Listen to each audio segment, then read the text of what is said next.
É ótimo quando a gente faz aquele churrasco no fim de semana ou temos à nossa disposição alimentos saudáveis para mantermos uma dieta diária e balanceada com todos os nutrientes necessários para manter a nossa saúde equilibrada. Mas você sabia que nem todos os brasileiros têm o básico, como arroz e feijão, para garantir a sua sobrevivência? Segundo uma pesquisa realizada pela Rede Pensan, Rede Brasileira de Pesquisa em Soberania e Segurança Alimentar e Nutricional, o número de pessoas em situação de insegurança alimentar grave quase dobrou de 2020 para 2022. Os dados levantados nesta pesquisa mostraram que mais da metade da população brasileira lida com a insegurança alimentar em algum grau, o que equivale a 125,5 milhões de brasileiros convivendo com a incerteza sobre ter acesso aos alimentos no futuro, ou já estando em situação de insegurança alimentar grave, ou seja, passando fome. E as pessoas mais atingidas por essa condição são famílias negras e chefiadas por mulheres, conforme o que foi destacado na pesquisa. Ok, mas o que é insegurança alimentar?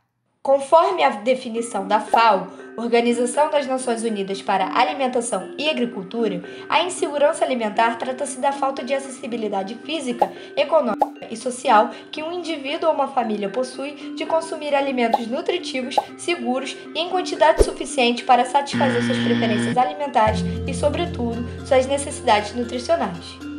Além disso, o fenômeno de insegurança alimentar fere a Emenda Constitucional número 64, em que estabelece, no artigo 6º da Constituição Federal de 1988, a inclusão da alimentação nos direitos sociais. Mas quais são as causas dessa terrível crise de acesso aos alimentos? As causas da insegurança alimentar são diversas. Dentre elas estão as condições de pobreza, alto preço dos alimentos, redução de salário ou desemprego, mudanças climáticas, problemas de abastecimento e perda da qualidade dos alimentos disponíveis para consumo.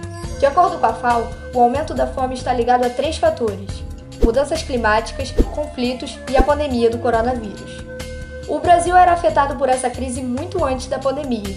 Isso porque essa complicação é enfrentada há décadas e seus principais motivos estão atrelados à desigualdade social e à pobreza estrutural.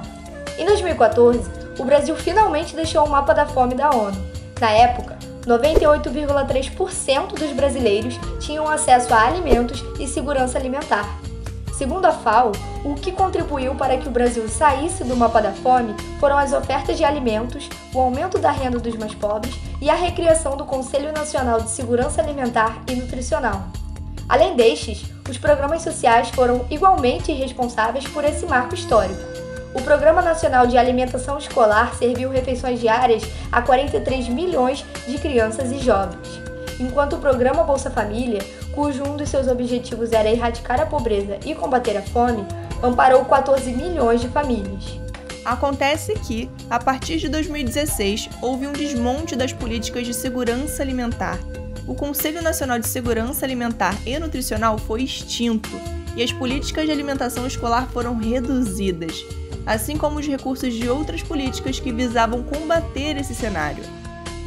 A crise sanitária, em decorrência da Covid-19, só agravou a situação, potencializando o desemprego e ocasionando a elevação de preço dos alimentos. Desde então, a inflação dos alimentos não parou de subir, sendo que o salário mínimo do país não é o suficiente para conter esse aumento e o desemprego permanece afetando uma parcela significativa da população. A insegurança alimentar está associada às condições sociais e econômicas que prevalecem no país, dificultando o acesso dos brasileiros aos alimentos e colaborando para que o país predomine no mapa da fome.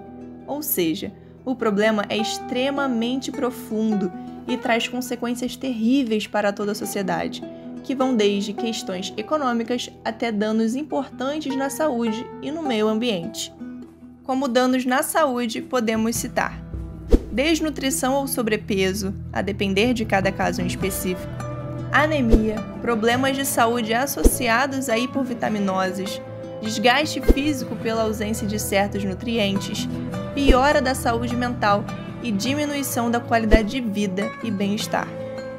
Já como danos ao meio ambiente, podemos citar desperdícios de alimentos, com destaque para os grandes conglomerados comerciais que priorizam alimentos com boa aparência estética, mudanças climáticas globais que impedem o crescimento adequado dos alimentos e geram prejuízos para os produtores rurais.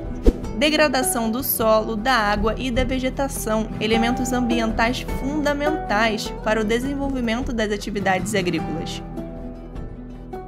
Por conta desses crescentes impactos, nós podemos nos questionar: quando todos os brasileiros terão condições de se alimentar de forma adequada? Até quando diversas pessoas terão sua qualidade de vida afetada por conta da falta de administração pública eficiente?